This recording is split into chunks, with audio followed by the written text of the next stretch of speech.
Halo teman-teman semua, selamat datang kembali di channel kami. Siapa di sini yang tidak kenal dengan Roma? Kota abadi yang megah dengan kolosiumnya, akuedak yang luar biasa, dan legionari yang gagah berani. Tapi, pernahkah kalian bertanya-tanya, bagaimana semua itu dimulai? Jauh sebelum menjadi republik yang perkasa atau kekaisaran yang mendominasi dunia, Roma adalah sebuah kerajaan kecil yang dipimpin oleh raja-raja. Hari ini, kita akan kembali ke masa lalu, ke era paling awal dalam sejarah Roma, yaitu masa kerajaan Romawi atau Regnum Romanum yang berlangsung dari tahun 753 hingga 509 sebelum Masehi. Dalam periode ini, Roma dipimpin oleh 7 raja legendaris. Kita sudah membahas Romulus, sang pendiri yang penuh dengan mitos dan peperangan. Sekarang, mari kita lanjutkan perjalanan kita untuk mengenal raja kedua, seorang tokoh yang sangat berbeda, yang membentuk jiwa Roma dengan cara yang damai dan mendalam. Siapakah dia? Mari kita selami bersama kisah Gnaeum Pompilius. Gnaeum Pompilius naik tahta pada tahun 717 sebelum Masehi, setelah masa jeda 1 tahun sepeninggal Romulus. Berbeda dengan pendahulunya yang seorang pejuang tangguh, Gnaeum adalah seorang Sabini yang dikenal karena kebijaksanaannya dan sifatnya yang sangat religius. Bayangkan, setelah puluhan tahun penuh konflik di bawah Romulus, rakyat Roma mendambakan kedamaian dan stabilitas. Mereka tidak lagi butuh jenderal, mereka butuh seorang negarawan dan pemimpin spiritual.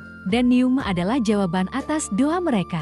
Awalnya, Gnaeum menolak tawaran untuk menjadi raja. Ia lebih menyukai kehidupan yang tenang, damai, dan penuh perenungan. Namun, para senator dan rakyat Roma terus membujuknya, meyakinkannya bahwa kepemimpinannya sangat dibutuhkan untuk membangun fondasi peradaban Roma yang sejati. Akhirnya, dengan berat hati namun penuh tanggung jawab, Gnaeum menerima mahkota tersebut. Salah satu hal pertama yang dilakukan Gnaeum sebagai raja adalah membangun fondasi keagamaan Roma. Ia percaya bahwa sebuah negara yang takut akan para dewa akan lebih teratur dan damai. Ia memperkenalkan banyak sekali ritual keagamaan, mendirikan berbagai jabatan kependetaan, dan membangun kuil-kuil penting. Salah satu kuil paling ikonik yang ia dirikan adalah kuil Janus. Kuil ini memiliki gerbang yang akan selalu terbuka di masa perang dan tertutup di masa damai. Luar biasanya, selama 43 tahun masa pemerintahan Gnaeum, gerbang kuil Janus tidak pernah sekalipun terbuka. Ini adalah bukti nyata betapa damai dan tentramnya Roma di bawah kepemimpinannya. Ia seolah-olah mengajarkan kepada rakyat Roma bahwa kekuatan tidak hanya datang dari pedang, tetapi juga dari iman dan ketertiban. Gnaeum juga melakukan reformasi kalender yang sangat fundamental. Sebelum Gnaeum, kalender Romawi hanya memiliki 10 bulan, berdasarkan siklus agrikultur dan seringkali tidak sinkron dengan musim. Ini menciptakan banyak kebingungan. Gnaeum, dengan kebijaksanaannya, menambahkan 2 bulan baru di akhir tahun, yaitu Januarius Januari yang didedikasikan untuk dewa Janus, dewa permulaan, dan Februarius Februari yang merupakan waktu untuk ritual penyucian. Dengan reformasi ini, kalender Romawi menjadi lebih akurat dengan 12 bulan, mirip dengan kalender yang kita gunakan sekarang. Ini bukan sekadar perubahan teknis, tapi juga sebuah langkah besar dalam menciptakan keteraturan dalam kehidupan sipil dan keagamaan masyarakat Roma. Semuanya menjadi lebih terstruktur, mulai dari kapan harus menanam, hingga kapan harus mengadakan festival keagamaan.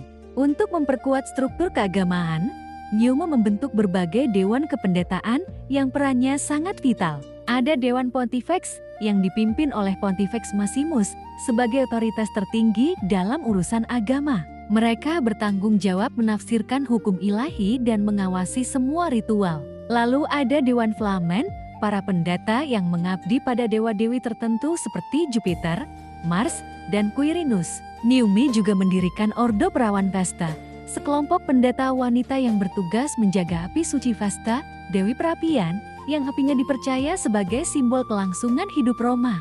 Selama apinya menyala, Roma akan aman. Dengan menciptakan institusi-institusi ini, Gnaeum memastikan bahwa tradisi keagamaan akan terus berjalan dan dihormati, bahkan jauh setelah ia tiada.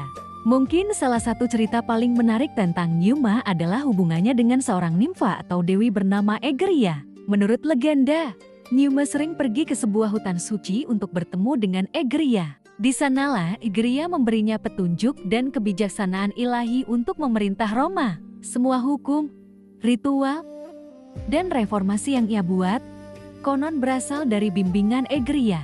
Cerita ini mungkin terdengar seperti mitos, tetapi ini adalah cara orang Romawi kuno menjelaskan sumber kebijaksanaan luar biasa raja mereka. Dengan mengklaim bimbingan ilahi, Niuma memberikan bobot dan legitimasi yang sakral pada setiap kebijakannya.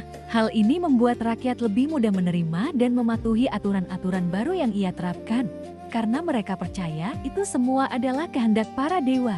Selama 43 tahun masa pemerintahannya, dari tahun 717 hingga 673 sebelum Masehi, Roma menikmati periode kedamaian yang belum pernah terjadi sebelumnya. Niuma tidak pernah memimpin pasukannya ke dalam satu pertempuran pun. Fokusnya sepenuhnya tertuju pada pembangunan internal, hukum, agama, dan budaya. Ia mengubah sekelompok prajurit dan petani yang kasar menjadi masyarakat yang beradab dan teratur. Ia mengajarkan pentingnya keadilan, iman, dan penghormatan terhadap tradisi. Jika Romulus adalah bapak pendiri Roma secara fisik, maka Numa Pompilius bisa dibilang adalah bapak pendiri jiwa dan peradaban Roma. Ia meletakkan fondasi moral dan spiritual yang akan menopang Roma selama berabad-abad ke depan. Warisan Numa Pompilius sangatlah besar. Ia membuktikan bahwa seorang pemimpin bisa menjadi hebat bukan karena penaklukan militernya, tetapi karena kebijaksanaan dan kemampuannya membangun masyarakat yang damai dan adil. Institusi keagamaan yang ia dirikan, seperti jabatan Pontifex Maximus, terus bertahan hingga masa Kekaisaran Romawi dan bahkan konsepnya diadopsi oleh gereja di kemudian hari. Kalender yang ia reformasi menjadi dasar bagi kalender Julian dan Gregorian yang kita gunakan hingga saat ini. Nium menunjukkan bahwa kedamaian adalah fondasi terbaik untuk kemakmuran jangka panjang. Ia adalah antitesis dari Romulus, namun keduanya sama-sama penting dalam membentuk DNA Roma. Romulus memberikan tubuh dan kekuatan, sementara Numa memberikan jiwa dan kebijaksanaan. Jadi, begitulah kisah Numa Pompilius, raja kedua Roma yang bijaksana dan religius. Pemerintahannya yang damai selama 43 tahun menjadi periode emas yang membentuk karakter dan peradaban Romawi. Ia adalah bukti bahwa kepemimpinan yang hebat tidak selalu tentang perang dan ekspansi, tetapi juga tentang membangun kedamaian, keadilan, dan tatanan sosial dari dalam. Kisah Numa mengajarkan kita pelajaran abadi tentang pentingnya keseimbangan antara kekuatan dan kebijaksanaan.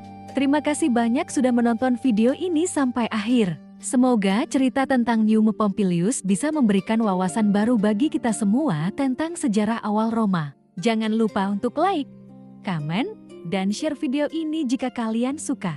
Dan yang paling penting, subscribe kanal kami dan nyalakan lonceng notifikasinya agar tidak ketinggalan episode selanjutnya, di mana kita akan membahas Raja ketiga Roma yang karakternya sangat kontras dengan Numa. Sampai jumpa di video berikutnya.